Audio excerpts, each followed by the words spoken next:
The Rundown with Carrie Saldo podcast is funded by Armbrook Village Senior Living in Westfield, offering assisted living and Compass memory support with evidence-based treatment for those with memory loss. More at armbrookvillage.com.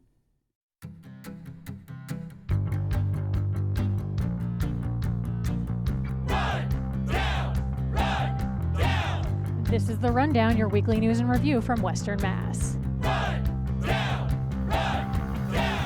I'm Carrie Saldo. It's Friday, October 31st, 2025. Forget messing with snack-sized candy bars. You don't need to unwrap anything to enjoy the sweet, sweet voices of this week's panel. On the phone, Clarence Fanto, reporter at the Berkshire Eagle. Former state senator from the 413 and senior counsel at the law firm Wilmer Hale, Eric Lesser, NEPM executive editor for news, Elizabeth Roman, and special guest for the first half of our show, Khalees Smith, the co-host of the fabulous 413. Good morning, everyone. Good morning. Good morning. Quite the intro, Carrie. Coming up, as the government shutdown continues, a look at the impact of the loss of SNAP benefits for November. Plus, a cultural icon in the Berkshires puts their financial drama to rest. But first, Election Day is Tuesday. Contested mayoral races in North Adams, Northampton, East Hampton, West Springfield, and Westfield. We're going to talk about a bunch of that. There's also some city council races and school committee races happening in cities and towns across Western Mass. Khalees Smith, co-host of the fabulous 413. You're here with us this morning. You and Monty Belmonte took a look at all of these races. You've been talking with most of the candidates. I appreciate you joining us this morning. Thanks for having me. Let's start with North Adams. Okay. Challenger Scott Berglund is running against incumbent mayor Jennifer Maxey. Yep. Berglund has a background in sales and is a political newcomer and became a Berkshire... And a newcomer to North Adams in general. He's right? been there for 2 years, yeah. Tell us a bit about why he's running for mayor. He's running to raise a little bit more support for some of the seniors in the area. He wants to be a little bit more transparent with the office itself. He's looking at infrastructure for the city and the ways that spending has been done towards that. Wants to make a little bit more economic viability for like some of the larger groups that or organizations that are in North Adams, like having Mass MoCA and MCLA become like slightly better economic and infrastructure partners to the city. And then some environmental issues that are a little more tenuous. Now he's challenging Jennifer Maxey, two-term incumbent there. What does Maxey want to tackle if reelected? Some of the same issues, honestly, like continuation on the Greylock schools, construction, some of the culvert infrastructure that they've seen some damage to over the years that really does need some repair, and bringing in more money to support some of the economic initiatives that the city has tried to do. Not the least of which is the Mohawk Theater and some the other never-ending story of the Mohawk Theater. It is kind of a never-ending story. They both have different ideas on how to deal with the Mohawk Theater. Ever Thorne, I think, in the city's side, and yet like a linchpin of nostalgia.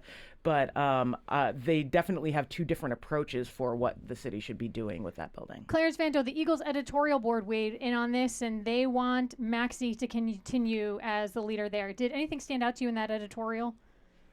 Well, it was a strongly worded editorial, and my crystal ball on this contest is pretty clear on the outcome. The editorial, the Eagle called it an easy choice to vote for Jennifer Maxey, an incumbent with strong experience and a record to show for it, versus the challenger, Scott Berglund, with strident critiques but little to back them up. The editorial stated that there would be considerable risk and little potential rewards to exchange the mayor's record and experience for her challenger's lack of it, even though he clearly cares about the city and focuses on transparency. Well, we'll see what voters say. On to East Hampton. There are 3 challengers for the seat. Now, if you're scratching your head there, that's because ranked choice voting is in play here, where they're going to sort the candidates from most preferred to least preferred. So interesting take there. Let's start with Jason Terrell. His platform has been no labels, just leadership. Talking about party affiliation shouldn't divide us. What does he want to do as mayor? Mostly join the kind of like East Hampton kind of has a Northampton-y problem where there's like new folks moving in and old folks that have been there for ages. And JT Terrell's platform has been a lot of trying to bridge that divide between like newcomers and oldcomers into something that is a little bit more cohesive. And that involves like getting Williston a little bit more involved in the city, as it is kind of separate right now. The Williston Northampton School. Williston Northampton School is a private school, large private school, right in the middle of East Hampton, and trying to bring in a little bit more stability also for seniors. Seniors are a big point with him also.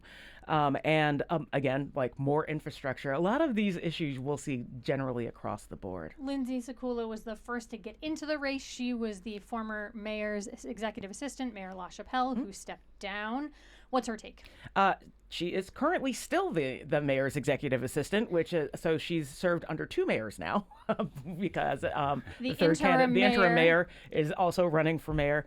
Her take on it is that she's seen this office and knows exactly what it takes to run the office and what it needs, and has seen the changes that have come to East Hampton over those like 10-ish years, like 10-ish, 12-ish years, and like knows from day one what to try and address and bring to the fore, both like economically, infrastructure-wise, and regarding the schools too, because East Hampton has a large new school system, and that is a little bit of a point of contention too. I love what she told you guys about, like, if I'm not the one chosen, they're still going to need me, right? Yes. That I am the person most qualified to do it. They need me to tell them how to do this job. I thought that was very bold on her part. Interesting twist in Salem Derby choosing to run. He is the interim mayor. Initially said, I'm here for a short time. I don't want this full time. But he changed his mind. Yep. Why? He changed his mind because he was able to see in becoming the interim mayor, and essentially like when Nicole LaChapelle stepped down to take another position, it's in the city charter that the head of the city council becomes the mayor then. So in that short period of time and working on projects through the mayor's office, he saw some of the more direct changes that he'd be able to implement for the city and the city's progress. And I think that's appealing to him as opposed to being on council.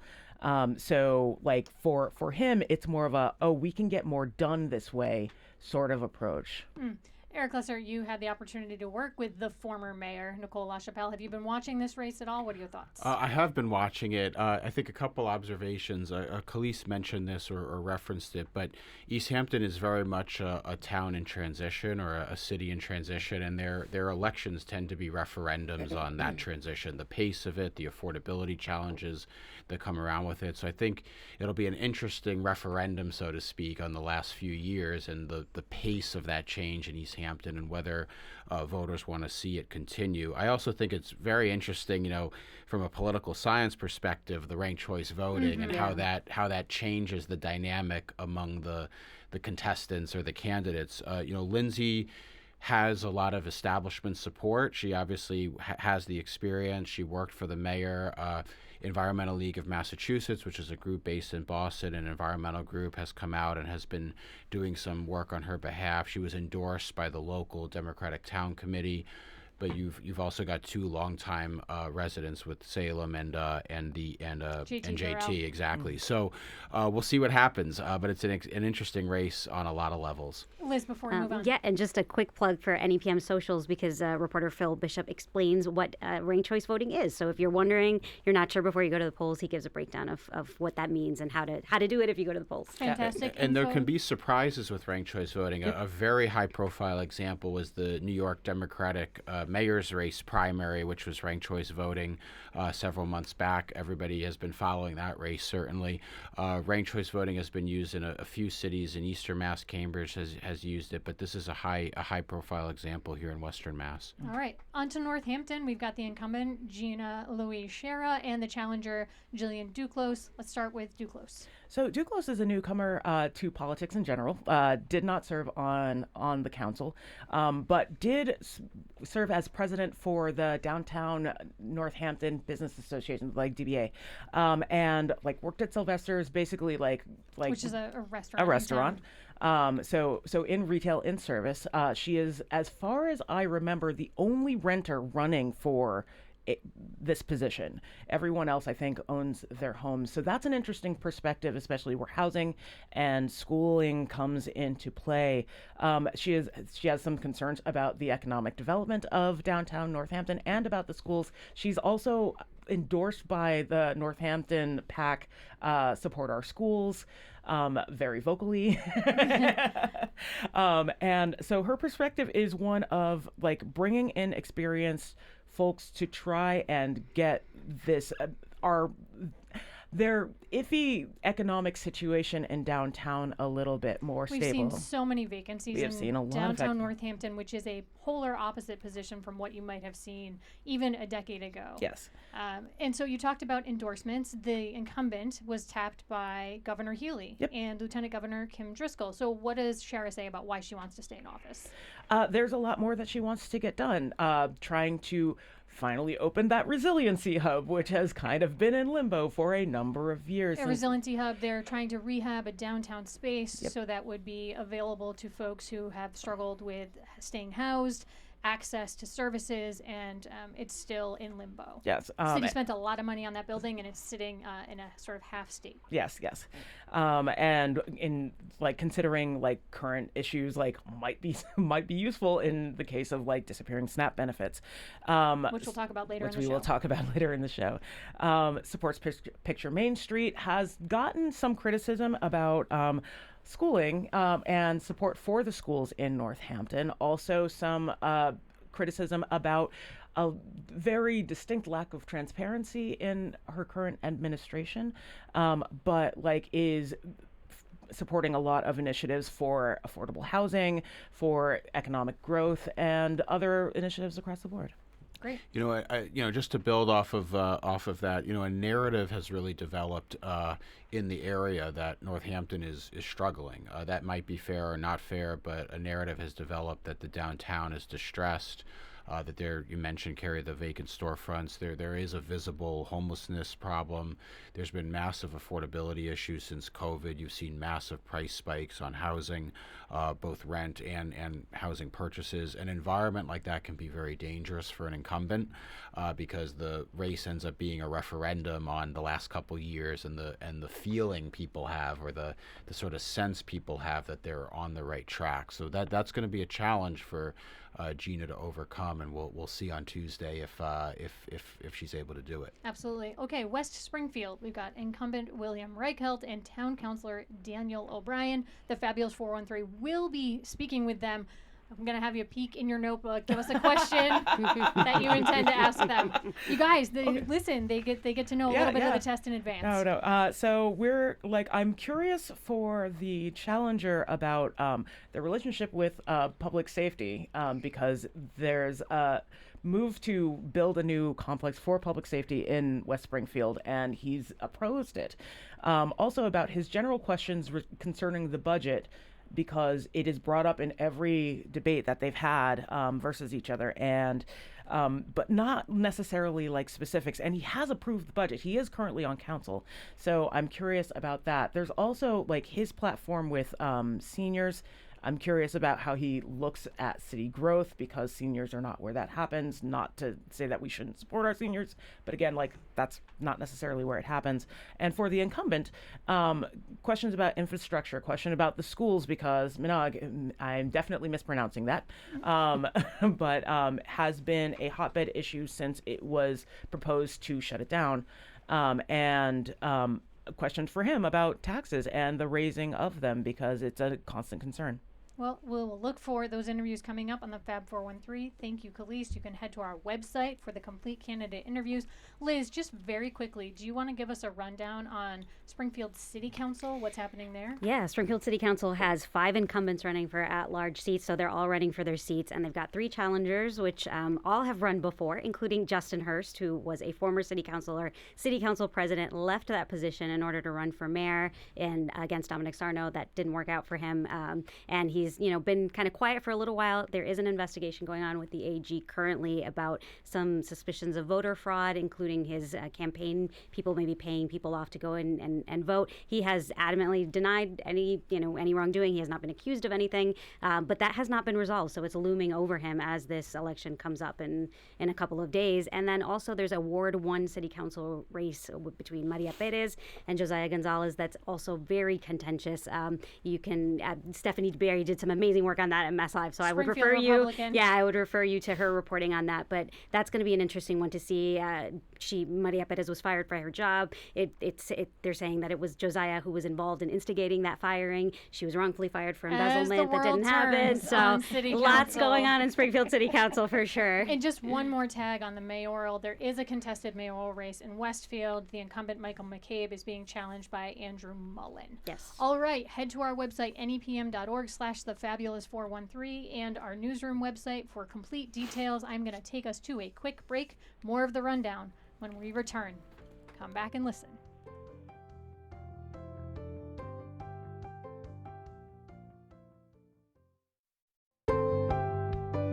Welcome back to the Rundown here on 88.5 NEPM. I'm Carrie Saldo, joined in studio by Fabulous 413 co-host Khalees Smith, journalists Elizabeth Roman and Clarence Fanto, and former State Senator Eric Lesser. Welcome back, everyone. Thank you. Thursday in U.S. District Court in Boston, a federal judge said that they were skeptical of the Trump administration's assertion that it cannot use emergency funds to continue SNAP benefits. That judge, Indira Talwani, could rule today on whether to compel the Trump administration to use billions of dollars to fund SNAP for November. Reporting by Sean Cotter and John Element of the Boston Globe. Thursday, Talwani heard arguments around whether the state attorneys general who sued the U.S. Department of Agriculture earlier this week can force the Trump administration to use emergency funds to provide SNAP. We've got 1 million plus people here in Massachusetts who receive SNAP. There was some data that was crunched by Mass Live's Dave Eisenstatter this week. The Western Mass stats were staggering. Springfield has the largest percentage of residents on SNAP in the state, 47.6%. That's some 73,000 people. Holyoke, the second largest percentage at 43.3%. 16,000 people. Elizabeth Roman, I know Karen Brown took a look at this in our newsroom. What's your reaction to what's happening here? I mean, it's pretty heartbreaking. Karen's story in particular was out there talking to people because we talked to a lot of politicians about this and a lot of advocates, but it's really about going out and talking to people who are experiencing hunger. And she met with one woman who is not what you would necessarily think as a traditional person on SNAP if you believe in whatever stereotype comes with hunger. So she's this disabled, almost 80-year-old former artist who lives in Northampton, and she was at the farmer's market. Karen had a conversation with her, and she said, when I was younger, maybe I could have canned food, I could have, frozen food and prepared, but I don't have the ability to do that. I can't stand long enough to stand. Physically, she doesn't have the ability. So losing this money is, it's detrimental to her and to her livelihood, to her ability to function and to, eat, to have food, to have sustenance. So that I think is the part that sometimes gets lost when we start talking about SNAP benefits and money and politicians involved and political infighting. Exactly. But it's like there's people. These are real people who, many of them who do work and just don't make enough at their jobs to be able to afford to eat every month. Clarence Fanto, in the Berkshires, 22,000 people on SNAP. The Eagles' Talia Lussier reported today that some area businesses are stepping up. We've got at least 2 offering periodic free meals to people, and then another that's offering a dine to donate option. What's been the broader reaction to these potential cuts in the Berkshires? Well, there's tremendous concern because in some communities, a percentage of residents receiving SNAP benefits is quite high. For example, North Adams, we were talking about earlier, 33% of the residents there receive SNAP benefits. That's the highest in the county. There's a network of food pantries, a very wide network county-wide. The Berkshire United Way is involved in organizing those, and there's quite a drive to stock those food pantries up as much as possible to meet what's expected to be a great demand for help starting this weekend. Yeah, SNAP is a program that we saw President Trump and congressional Republicans, they've long talked about cutting this program, reducing it.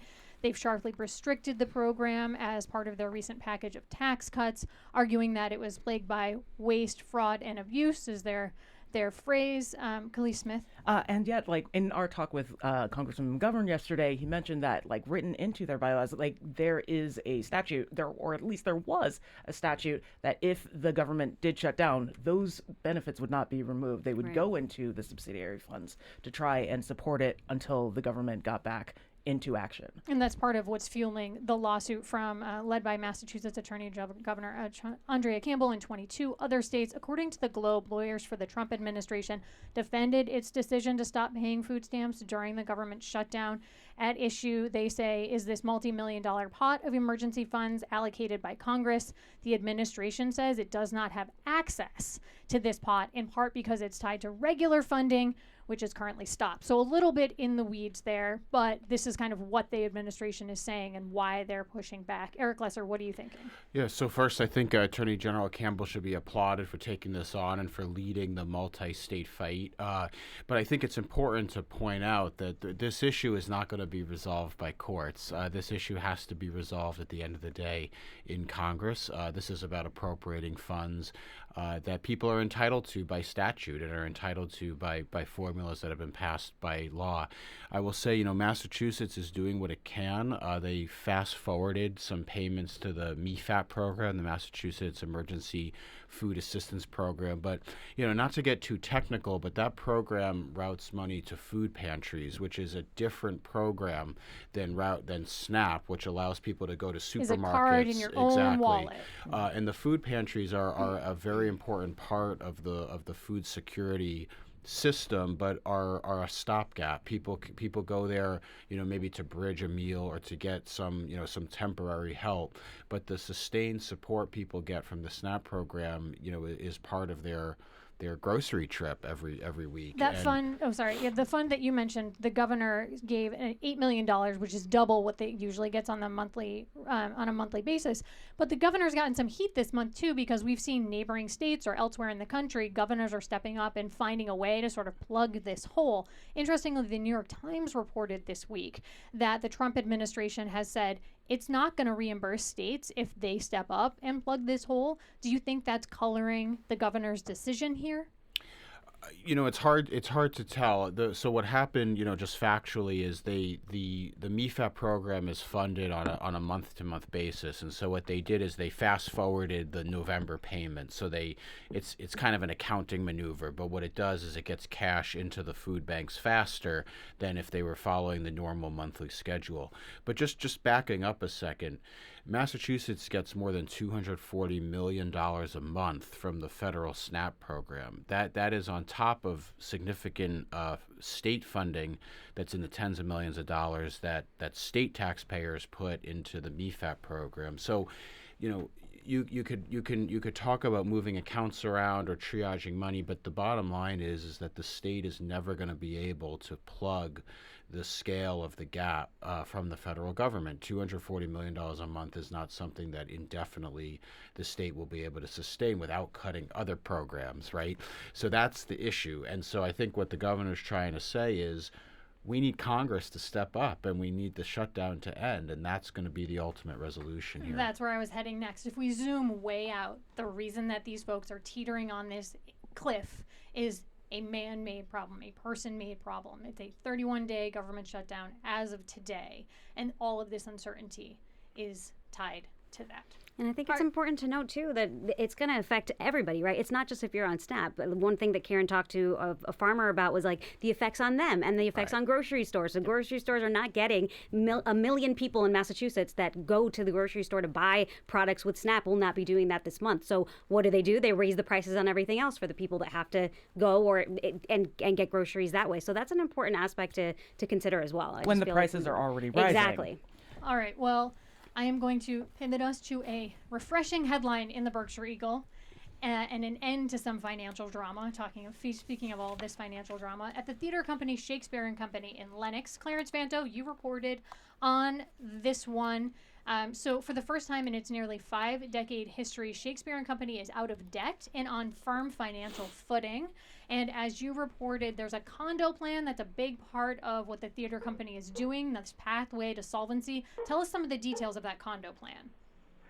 Well, the condo plan is basically to convert the entire campus of about 30 acres, which has a dozen or so different buildings on it, into a condominium that would be controlled by Shakespeare and Company, although Shakespeare and Company's individual playhouses and spaces would be part of the condo village, as it's called. So there would be an association. Every member would pay into maintenance costs, which would be very helpful because it's a very expensive place to maintain. It's a giant sprawling campus. Yeah, yeah, and it's a giant sprawling campus. This former there was a Bible Speaks was there. It was a great estate in the Berkshires, so it's a lot for the theater company to take on. But a really fascinating way that they've dug themselves out of this $4 million hole. Has there been skepticism that a theater company is sort of turning into a real estate mogul in a certain sense? Well, I think the reaction's been pretty positive because Shakespeare and Company it's a crown jewel on the cultural scene here. They've been on the financial precipice for at least 25 years since they took out a $4 million mortgage to buy their current campus. And they had paid that down to $1.7 million, but that $1.7 million would have been due by next June. So they were really facing a deadline. So they managed to sell off some residential properties, several that were part of their 30 acres. And they also got quite a boost from the Board of Trustees, very generous contributions, and from the general public, supporters of the theater. So they managed to eliminate that mortgage completely, and they have a $4.5 million annual budget, and they expect not only to break even, but show a small surplus by the end of their fiscal year when that comes in March. So to steal a title of one of the Bard's frequently performed comedies, it seems here all's well that ends well. Fabulous. All right, I'm going to move us on to our scoop, praise, and prediction portion of this show, where we ask folks to make a prediction about the news, dish on a story that they're working on, or heap some praise on a newsworthy nugget. Eric Lesser, what's on your mind this morning? I just want to give kudos to all the candidates. You know, it's a tough, having been there myself, it's a tough moment, you know, and they've all worked hard, so wishing everyone luck on Tuesday. Clarence Fanto, how about for you?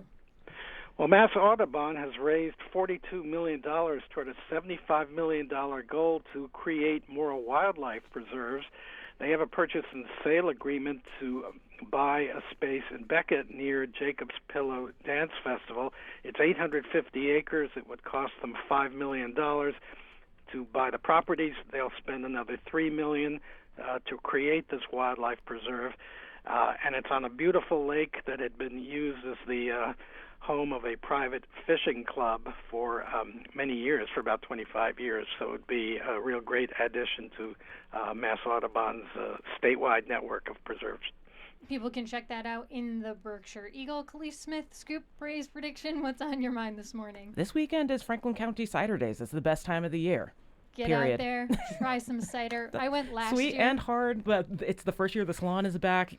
There's spaces in the Berkshires, in Hampshire County, and Franklin County, and Southern Vermont that you can go to try out the bounty of the season. Great. I went last year and learned all about how to prune apple trees. Did I do it? No, but it was really fantastic to hear about it. Liz Roman, how about for you? Yeah, well, it is Halloween, as evidenced by, you guys can't see me, but I'm wearing my Bad Bunny-inspired outfit today, proud Puerto Rican that I am. And I just want to give some praise to the Springfield Forest Park and Parks Department for creating their first pumpkin stroll with over 200 pumpkins that were carved by city residents, senior citizens, and high school students.